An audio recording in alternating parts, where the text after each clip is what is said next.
texto de base hoje é somente um versículo, quero te convidar a lermos juntos. Pode ser? Verso 20 diz o quê? Mas quem é você, ó homem, para questionar a Deus? Acaso aquilo que é formado pode dizer ao que o formou, por que me fizeste assim? Amém? Vamos orar. Deus, que nesse momento, Pai, o Senhor fale ao nosso coração, te pedimos graça, sabedoria, entendimento, compreensão da Tua palavra, e que, meu Deus, nós possamos, a partir dessa mensagem, entender que o Senhor é um Deus bom, amoroso, um Deus soberano, e, meu Deus, que nós possamos entender o nosso lugar também nessa relação com o Senhor. Já nos perdoa a nossa postura, já nos perdoa, meu Deus, nossos questionamentos que possam ofender o Teu caráter. Nos perdoa, meu Deus, porque nós realmente não sabemos o que é o melhor para nós. Meu Deus, então, que nós nessa noite possamos entender que o Senhor é infinitamente maior do que a nossa mente, muito maior do que o nosso coração, muito maior do que nós achamos que é bom para a nossa vida. Então, meu Pai, que seja um momento agora de aprendizado, de confronto, de ensino, e que a partir de hoje nós possamos agir um pouco mais diferente em relação ao Senhor. Nos dê esse coração de adoração, que o Teu santo nome seja exaltado nesse momento da palavra, em nome de Jesus. Amém. Amém? O verso 20 diz, olha, mas quem é você, homem, para questionar a Deus? Às vezes nós questionamos o Senhor. Às vezes nós não entendemos a boa vontade do Senhor. E às vezes a gente não confia que o que aconteceu foi bom para a nossa vida. E questionar, meu amado, é querer ensinar. Certamente alguém aqui que tem alguma habilidade em alguma área, se você é questionado, porque alguém, não faça assim não, porque eu vi um vídeo no YouTube, eu vi um vídeo no TikTok, que não era assim que apertava esse parafuso. Você vai, no seu coração, você pode até ser gentil com a pessoa, mas você vai dizer, olha, está querendo me ensinar? Está querendo ensinar, eu que já tenho tanto tempo com isso. Esses dias eu estava fazendo uma base lá, para o volante do joguinho do Gabriel lá, do videogame dele. E aí eu estava criando essa base lá de madeira lá, e aí ele, só para insultar com o pai dele, ele disse, papai, será que vai ficar bom? Será que vai estar seguro? Eu disse, olha, me respeite, quem está fazendo sou eu. Com ele eu tenho essa liberdade de agir dessa forma. Porque questionar é querer ensinar. Então faça aqui no meu lugar, faça aqui, você sabe fazer. Mas às vezes, no verso 20 diz, olha, por que você, homem, quer questionar a Deus, a vontade do Senhor? Porque nós somos limitados. Imagina a criatura questionar o Criador. Uma mente limitada como a nossa, querer questionar aquele que tudo pode, tudo fez, segundo a vontade dele. Nós somos limitados. Mas às vezes, a dor, os incômodos da vida, as tempestades da nossa vida, é como se fosse uma fábrica de questionamentos. Às vezes a gente dá graças a Deus quando tudo vai bem. Deus, obrigado, o Senhor é bom. Consegui meu emprego, meu Deus, tua vontade é boa, é agradável, que coisa linda, Senhor. Mas às vezes, quando a nossa vida caminha por um tempo de deserto, a gente começa a querer questionar. Deus, que amor é esse? Que bondade é essa? Que Deus é esse? O Senhor está ocupado com outras coisas e não tem olhado para mim? Todos aqui, certamente, em algum nível de conhecimento, conhecem a história de Jó. Ele perde uma série de coisas. Perde seus filhos, todos os filhos. Perde os bens que ele tinha, era um homem muito rico. E um homem muito saudável também perde a sua saúde. Deus deixa a esposa dele ao lado dele, para ainda questionar a integridade dele. E envia alguns amigos também que questionem isso dele. E Jó, quando se vê nessa fábrica de dores, de processo, ele começa a questionar Deus, assim como a gente faz. Em Jó capítulo 13, verso 3, ele diz assim, mas eu desejaria falar com o Todo-Poderoso e discutir a minha causa com Deus. Quantos de nós, em algum momento, a gente já não quis, Deus, vamos sentar aqui, eu quero entender o que é que o Senhor está fazendo na minha vida, porque para mim não faz sentido. Capítulo 19, verso 6, ele diz assim, saibam então que foi Deus que me tratou mal. Olha o que ele está dizendo. Deus está me tratando mal e me envolveu em sua rede. Embora eu clame, fui violentado, não obtenho resposta, grito por socorro, mas não há justiça. Ele está dizendo, Deus, o Senhor é um Deus injusto. está questionando a forma de Deus agir na vida dele. Mas quantas vezes a gente não faz o mesmo? Quantas vezes a gente quer questionar o Senhor, porque as coisas não estão acontecendo no nosso tempo, da nossa forma, da nossa maneira. Quando o desemprego vem, a gente questiona. Quando a traição chega, a gente questiona. Quando o abandono vem, quando pessoas viram as costas para a gente questiona Deus. O que é isso? O Senhor é injusto, porque eu tenho sido fiel. Eu tenho buscado o Senhor e aí vem vindo esse monte de coisa. Dá vontade de olhar para Deus em alguns momentos da nossa vida e dizer: Deus, eu acho que o Senhor não está fazendo um bom trabalho. Me dê aqui, que eu quero fazer no seu lugar. Quem dera eu fosse Deus. Quem dera eu fosse Deus, que eu saberia os melhores caminhos para a minha vida. Então a ministração de hoje é uma resposta a esse desejo nosso, mesmo que camuflado por orações, por palavras do tipo eu determino, por não saber esperar o tempo de Deus, mesmo que com essas maquiagens, hora ou outra, a gente está dizendo eu queria ser Deus, porque eu saberia o que fazer na minha vida. Mas a questão é, e se você fosse Deus?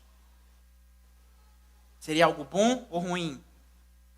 Foi essa semana assistir o filme do Homem-Aranha, um dos trailers antes do filme era aquele filme brasileiro, Se Eu Fosse Você. E se nós trocássemos de papel com Deus? E se nós fôssemos Deus, a partir de agora, será que sua vida seria melhor? Será que você teria menos problemas ou mais problemas? Porque você acha que sendo Deus você resolveria mais rápido. Você acha que sendo Deus as pessoas ao seu redor seriam abençoadas. Talvez você olhe ao redor e diga: Deus, esse meu familiar está passando por isso, o Senhor não resolve. Quem dera eu fosse Deus. Quem dera eu tivesse todo esse poder nas minhas mãos. Então hoje, o chamado dessa ministração é fazermos um teste. Se você fosse Deus, seria algo bom ou algo ruim para a sua vida e para a vida das pessoas ao seu redor? Hoje nós vamos caminhar em cima de alguns atributos do nosso Deus. E se nós tivéssemos esses atributos, como é que eles se aplicariam à nossa vida? Primeira coisa, entendendo um pouquinho de quem é o nosso Deus. E aí para então entendermos, se eu fosse Deus, como é que seria a minha vida? Primeira coisa, o nosso Deus é todo poderoso. Repita comigo, o meu Deus é todo poderoso. Então, se Ele é todo poderoso, tudo que Deus deseja acontece. Ou seja, tem uma palavra que a gente usa em relação a Deus, é soberano. Ele tem o poder absoluto. Não falta nenhum poder a Ele. Todo o poder do Senhor está nele, toda fonte de poder. O Salmo 115, verso 3 diz assim: o nosso Deus está nos céus e pode fazer tudo o que lhe agrada. Tudo que Deus quiser, Ele pode fazer. Isaías 46, final do verso 10. Meu propósito permanecerá em pé e farei tudo o que me agrada. O Senhor dizendo, no finalzinho do livro de Jó, capítulo 42. Jó chega à conclusão no verso 2. Sei que podes fazer todas as coisas. Nenhum dos teus planos pode ser frustrado. Dia desse eu estava numa conversa com Davi, meu filho de 4 anos, e eu ensinando alguns atributos de Deus para ele, estava nessa parte aqui, e ele disse: papai, então, Deus pode fazer tudo? É, Deus pode fazer tudo. E ele me pegou na minha frase. Então Deus pode mentir? Eu, claro que não, Davi. Deus não pode ir contra a moral dele. Deus realmente não pode fazer nada que afete a santidade dele. Mas tudo que, como Deus é totalmente bom, não há desejo de mentira nele. Logo, é claro que eu não expliquei dessa forma para ele. Logo, Deus pode fazer tudo o que Ele deseja, porque Deus não deseja o mal. Não há nada impossível ao nosso Deus. Então, se ser Deus é ser esse, que é todo poderoso, que é onipotente, se eu fosse Deus, se você fosse Deus, seria algo bom ou ruim? Quem acha que seria bom? Claro, gostei da sinceridade de algumas pessoas. Mas eu quero te dizer hoje, se você fosse Deus, se eu fosse Deus, eu teria todas as minhas vontades realizadas. Sim ou não? E isso seria algo trágico para a nossa vida. Porque, pastor, imagina, eu estou com fome agora na hora do culto. Eu estou desejando agora que entrem 15 garçons, cada um com uma picanha mal passada numa bandeja. Que coisa maravilhosa que seria esse culto. E agora eu desejo, na saída vai ter um Corolla lá fora, me esperando, zerado. Só para eu entrar e ir para minha casa. Eu desejo dinheiro ilimitado. Como é que isso pode ser? Pastor, vou desejar agora algo mais espiritual. Eu desejo o prédio da igreja prontinho. A gente sair daqui e está lá. Só para a gente entrar. Será que isso seria bom? Quero te dizer que seria uma tragédia. Vamos lembrar um pouquinho da sua vida. Com mais ou menos quantos anos você se apaixonou a primeira vez? 12? 11? Quando foi que você teve a sua primeira namorada? E principalmente para aqueles que não casaram com a primeira namorada, certamente você desejou casar com ela, sim ou não? 13 anos, às vezes chega um adolescente para mim, pastor, achei a mulher da minha vida. Meu Deus, está fedendo a mijo esse menino. E decretando mulher na vida dele. Você teria casado com talvez essa menina e sua vida seria uma tragédia, porque não era ela a mulher que o Senhor tinha para a sua vida. Eu mesmo, na minha adolescência, sonhava em ser médico. Quantos aqui não sonham com esse tipo de coisa? Ou ser jogador de futebol. Se eu tivesse sido médico, certamente a dificuldade de eu ser pastor seria enorme. Deus tinha planos melhores e maiores para a minha vida. Se nós tivéssemos tudo o que desejamos, nós seríamos pessoas mimadas. Ninguém ia desejar a dor, ninguém ia desejar o deserto, não tem ninguém louco para desejar isso. Então esse mimo não ia formar o nosso caráter, não ia formar a nossa vida, meu amado. Deixa eu te dizer uma coisa, existem problemas que vêm, e Deus sendo bom, e não olhando somente para o hoje na sua vida, Ele permite que venham, porque esses mesmos problemas estão forjando um caráter na sua vida, que a mansidão, que a calmaria não alcançaria. Os momentos que a gente mais cresce na vida é no momento de escassez. É no momento que vidas viram as costas para a gente. É nos momentos que as portas estão fechadas. É o momento que a gente cria casca espiritual, moral e emocional. Se há alguém aqui com uma balança boa de moralidade, certamente essa pessoa não foi mimada na vida. E nós, enquanto pais, nós temos que ter esse cuidado. Eu desejei por muito tempo, desde muito novo, eu sempre tive muito problema em andar de qualquer tipo de transporte. Então, no início da minha faculdade, eu ia para Fortaleza de ônibus, e todos os dias eu vomitava no caminho. Todos os dias, não dava ali, Guaiúba, eu já estava suando frio, todo branco assim. E aí todas as vezes, quantas vezes eu orei, Deus, tira isso de mim, Pai, que condição é essa, que negócio louco é esse? Eu estava num nível, amados, que eu sabia que amanhã tinha aula, no domingo à noite eu já estava quase que vomitando, enjoado. Que eu sabia o que eu ia fazer no outro dia.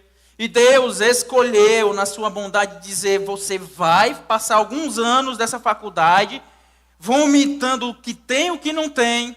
Porque Deus, naquele tempo, um adolescente, um jovem, com alguns anos, me ensinando a não desistir nas dificuldades. E você sabe disso, que as dificuldades do seu passado formaram um caráter em você de não desistência.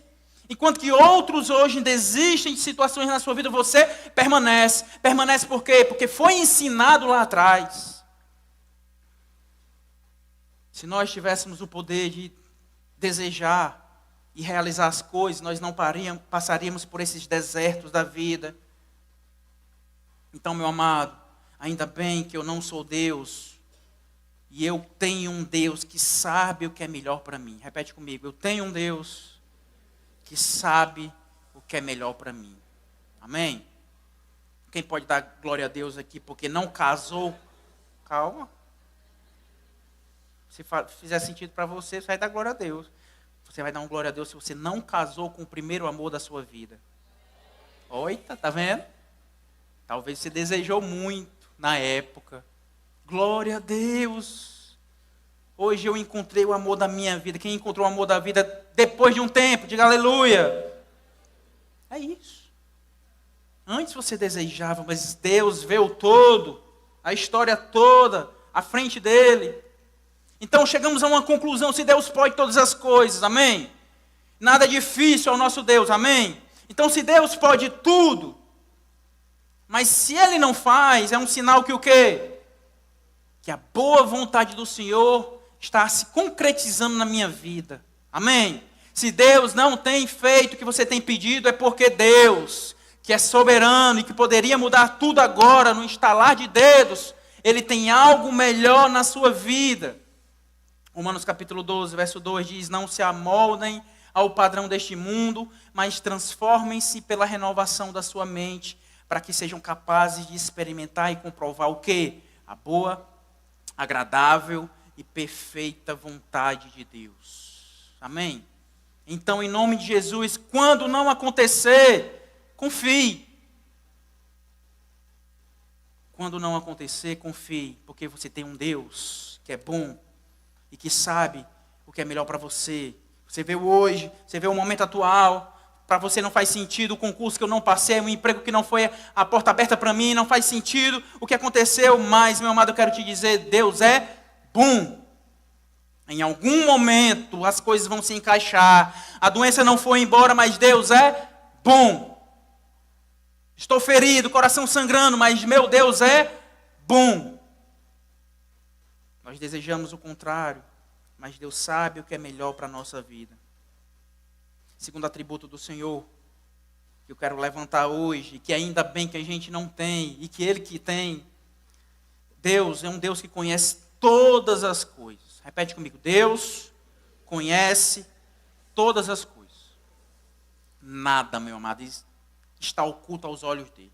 O que você está pensando agora, o que você sentiu antes de entrar, o que você está desejando, nada está oculto aos olhos do nosso bom Deus. Salmo 139, a partir do verso 1, descreve o nosso Deus, diz assim: Senhor, Tu me sondas e me conheces. Sabes quando me sento e quando me levanto, de longe percebes os meus pensamentos. Sabes muito bem quando trabalho e quando descanso. Todos os meus caminhos são bem conhecidos por ti. Antes mesmo que a palavra me chegue à língua, tu já conheces inteiramente, Senhor. Então o nosso Deus, meu amado, conhece o seu íntimo, sua mente, seu coração, seus desejos. Não há nada oculto aos olhos do Senhor. Talvez nesse momento você está pensando assim: pastor, isso aí é bom. Se eu tivesse esse daí, certamente seria bom. Jeremias 17:10, o Senhor diz assim: eu sou o Senhor que sonda coração e examina a mente. Pastor, já pensou eu conhecer os pensamentos das pessoas? Já pensou eu saber o que estão pensando de mim, as intenções sobre a minha vida? Já pensou quão bom seria? Será que seria bom? Porque o meu Deus, meu amado, conhece, Ele te conhece melhor do que você mesmo. Deus te conhece o que você nem tem acesso.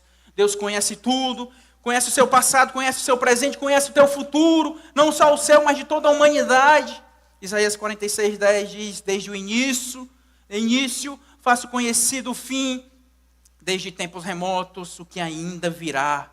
Digo, meu propósito permanecerá em pé e farei tudo o que me agrada. Nada foge ao conhecimento, à mente soberana do Senhor. E mesmo Deus, conhecendo tudo o que acontece, que aconteceu e que ainda vai acontecer, mesmo assim Deus não nos trata pelo nosso passado, nosso presente, nem o futuro. Não nos trata pelo que nós iremos fazer. Deus continua sendo bom na nossa vida, mas pastor, peraí, vamos parar. Ter todo o poder, talvez eu tenha algum desejo mau e talvez realmente eu não poderia ser Deus por conta disso. Mas conhecer a mente, o coração das pessoas, eu me garantiria nesse negócio. Que lindo seria. Então eu queria ser Deus dessa forma. Meu amado, ainda bem que eu não sou Deus, porque conhecer todas as coisas me faria um Deus terrível. Saber de todas as coisas, de todas as intenções de cada pessoa, te faria uma pessoa terrível. Imagina saber de tudo que estão pensando sobre você. Imagina você ter acesso às mentiras que as pessoas disfarçam de você. Seria uma dor imensa. Imagina quanto tempo eu duraria enquanto pastor, se eu soubesse de todas as pessoas aqui que me acham besta nessa igreja, que não vão com a minha cara, que às vezes torcem para o pastor entrar aqui e levam uma topada na entrada. Opa, quem riu está se entregando. Vou seguir nessa linha de exemplo, talvez. Deus me revele. Imagina como é que seria o meu coração com as tias do Sementinhas. Eu tenho duas criancinhas bem quietinhas lá agora. Imagino o que elas pensam sobre os meus filhos. Quero nem pensar. Porque eu sei às vezes o que é que eu penso sobre eles. Imagina quem não tem laço com eles. Imagina como é que seria o meu trato com essas pessoas.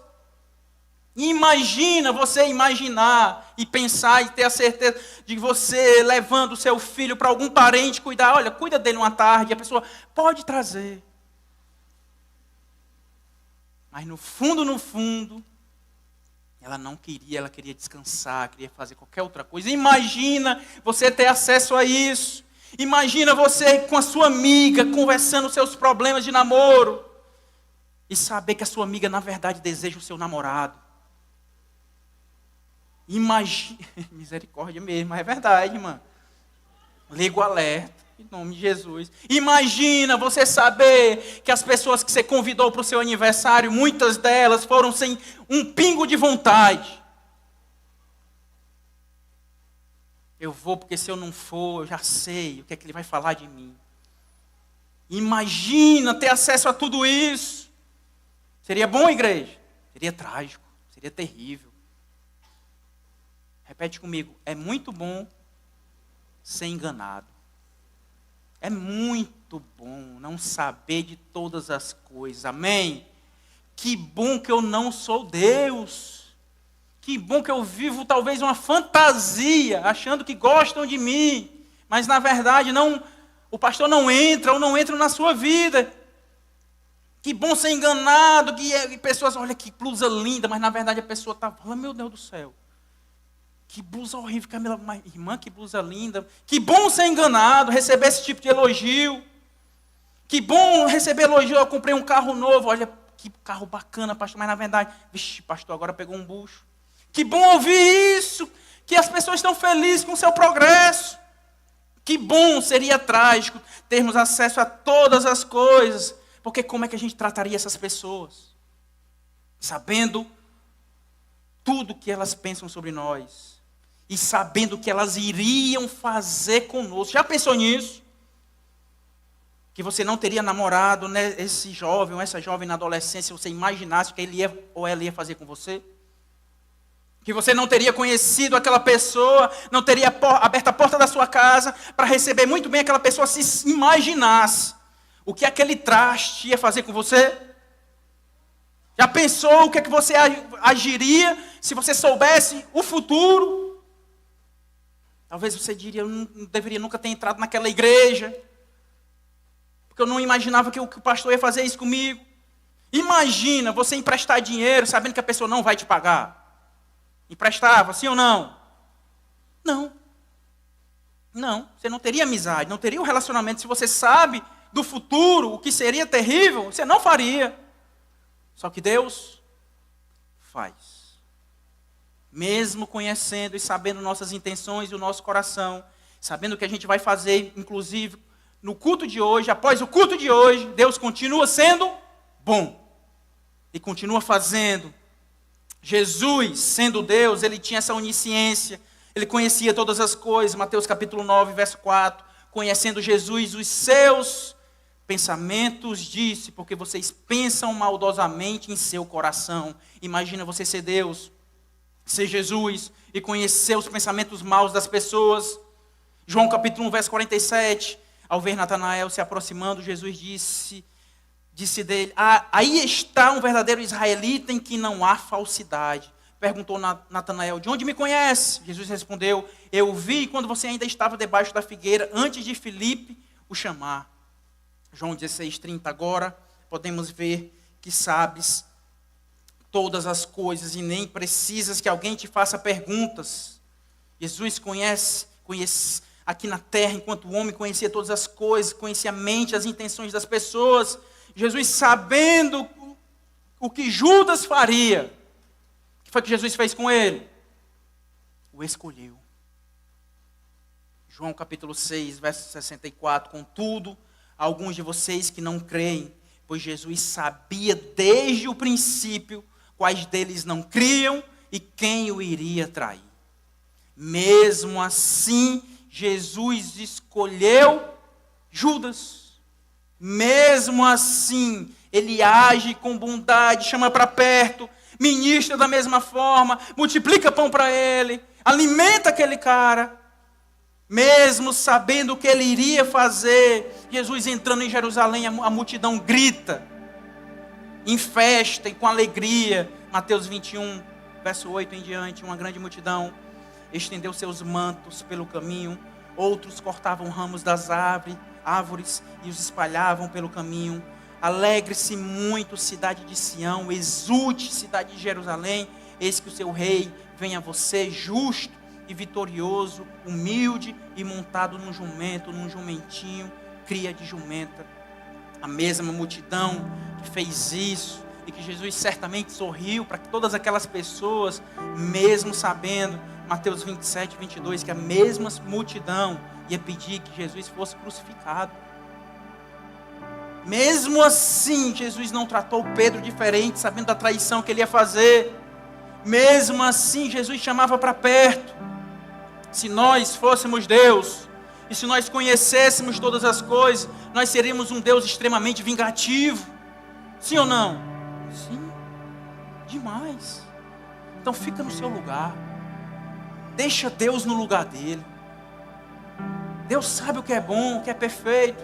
Na época da minha escola, tinha um colega de sala extremamente exibido, piadista. De vez em quando fazia uma piadinha comigo, já estava por aqui comigo.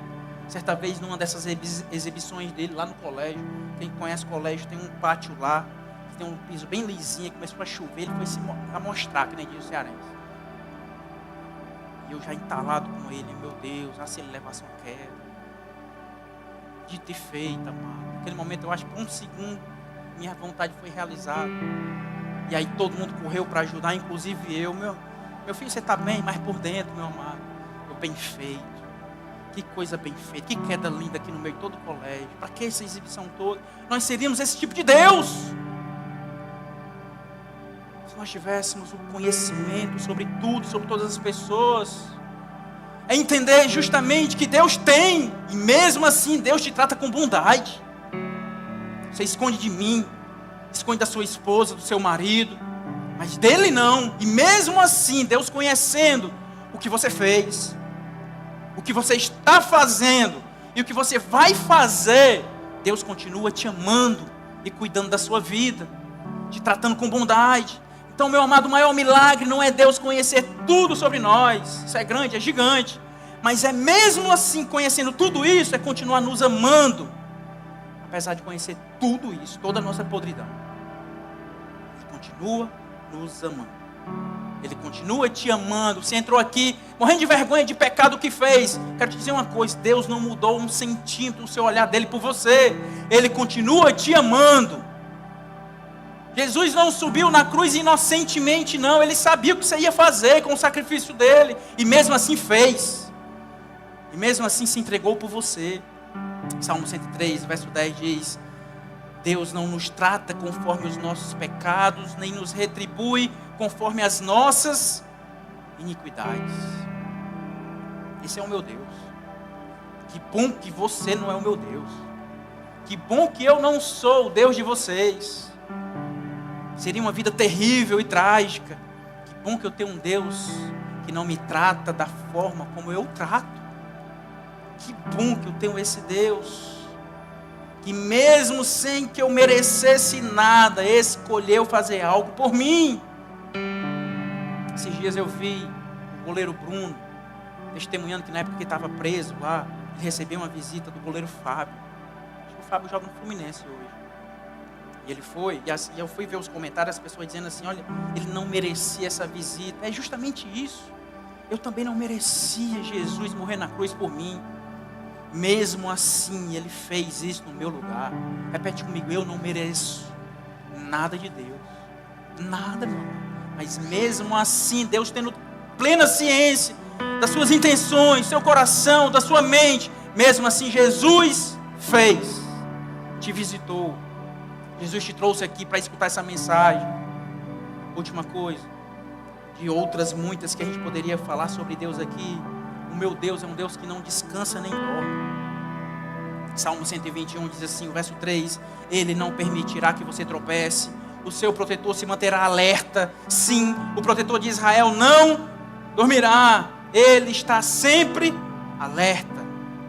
Elias, quando estava naquela batalha lá, testando forças e deuses, ele olha para os deuses mentirosos daquela nação. Em 1 Reis 18 diz assim: ao meio-dia Elias começou a zombar deles. Gritem mais alto, dizia, pois ele é um Deus, quem sabe está meditando, ocupado ou viajando, talvez esteja dormindo e precise ser despertado. Porém o nosso Deus, repete comigo, o meu Deus não dorme, o meu Deus não descansa, amém? Nós temos um Deus que olha constantemente a nossa vida, que cuida da nossa vida em cada detalhe, é um Deus alerta, vigilante. Quem gosta de dormir aqui, diga aleluia. Então você não serviria para ser Deus. Então ainda bem, pastor, que eu não sou Deus, porque eu não poderia descansar. Você não poderia mais dormir. E nós amamos o sono. O pastor é sagrado hoje. O abençoado do Lemuel foi lá em casa, levou uma panelada. Panelada, não foi? Foi panelada. Eu já comi pensando no cochilo depois. A gente funciona assim, domingo, panelada. Meu Deus, meia horinha de cochilo dá para dar. Mas Deus não cochila, não dorme, é um Deus alerta. E o sono, meu amado, nos lembra que nós não somos Deus. Quando você descansar, quando você for para sua cama, quando você precisar dormir, você está sendo avisado, você não é Deus. Você vai ter um limite. O sono nos lembra que nós não somos Deus. Já parou para pensar que as pessoas nas maiores dores da vida dela, elas dormem? Uma noite de velório, a pessoa dorme. Perdeu um filho, ela dorme. Queria ficar vigilante, mas dorme. O sono nos lembra que nós não somos Deus. O cansaço vem para nos alertar: você não é Deus, você precisa parar. Se você fosse Deus, nada de escala aí 4x3, 3x4, não sei como é, seria 7x7, 24 horas por dia. Ontem lá na convivência, que foi uma benção, eu estava morto e cansado já, bati uma bolinha com o menino, meia hora de bola. Se eu fosse Deus, eu não tinha esse direito de descansar, de sentar. Repete comigo: meu Deus não se cansa. Isaías 40, 28, será que você não sabe? Nunca ouviu falar? O Senhor é o Deus eterno, o Criador de toda a terra. Ele não se cansa, nem fica exausto. Sua sabedoria é insondável. Amém? Repete comigo: ainda bem que eu não sou Deus. Amém? Ainda bem que Deus, Ele que é soberano, que eu não saberia fazer minhas escolhas. Ainda bem que eu não sei os pensamentos, eu não conheço todas as coisas. Ainda bem que eu me canso, que eu me fadigo. Ainda bem que o sono chega. Ainda bem que eu tenho um Deus que cuida de mim. Ainda bem que eu tenho um Deus bom que não me trata conforme eu o trato, que releva minhas promessas mal feitas e mal cumpridas. Ainda bem que eu tenho um Deus que não é vingativo, que me perdoa, que me oferece uma segunda, terceira, quarta e várias chances na nossa vida. Para encerrar, meu amado, 3 verdades que eu quero que você guarde no seu coração. Primeiro, 3 conselhos para a sua alma: pare de tentar ocupar o lugar de Deus. Amém? Como é que eu não ocupo, pastor? Começa orando da maneira certa. Diga assim: ó, Deus, seja feita a tua vontade, seja feita a tua vontade, seja feita a tua vontade. Deus, eu não sei o que é melhor para mim. Eu estou te pedindo aqui, mas o Senhor tem planos maiores do que os meus. Pare de querer estar no controle da sua vida, de querer resolver as coisas dos outros. Aceite que Deus é soberano e Ele que é todo poderoso. Você não, é limitado. Aceita, em nome de Jesus. Segunda coisa, Confie que Ele continua no controle, amém? Deus não é um Deus que trabalha em escala 4x3, 5 por não sei o quê, não. Deus continua, é um Deus que permanece, é um Deus que não descansa, é um Deus que não se fadiga, é um Deus que não dorme, não é um Deus cansado, é um Deus vigilante, alerta. Sua vida não está à toa, não está solta, Deus continua no controle. Pastor, mas é porque você não sabe como é que está a minha vida, os meus problemas, minhas dificuldades. Uma coisa eu sei, Deus continua no controle. Nada fugiu ao propósito e ao projeto do Senhor na nossa vida. Ele continua no controle. Terceiro conselho para a sua vida: agradeça. Mesmo quando não compreender os seus caminhos, agradeça. Deus, eu não entendo, não faz um pingo de sentido que eu estou passando, não vejo propósito na minha vida, eu acho que é injusto o que está acontecendo, mas Deus, eu sei que o Senhor é bom, eu sei que o Senhor vê todas as coisas, eu sei que o Senhor é soberano. Obrigado. Agradeça. Olha que loucura, chamado nessa noite que você agradeça, inclusive pelas suas dores. Deus, obrigado. Eu não entendo, para mim não faz um pingo de sentido, mas Deus, muito obrigado, porque eu sei que o Senhor é bom. Em nome de Jesus. Amém. Você pode ficar de pé no seu lugar. Vamos orar sobre esses 3 pontos. Vamos ensinar um pouquinho o nosso coração sobre eles. Em nome de Jesus. Se coloca no seu lugar, meu amado.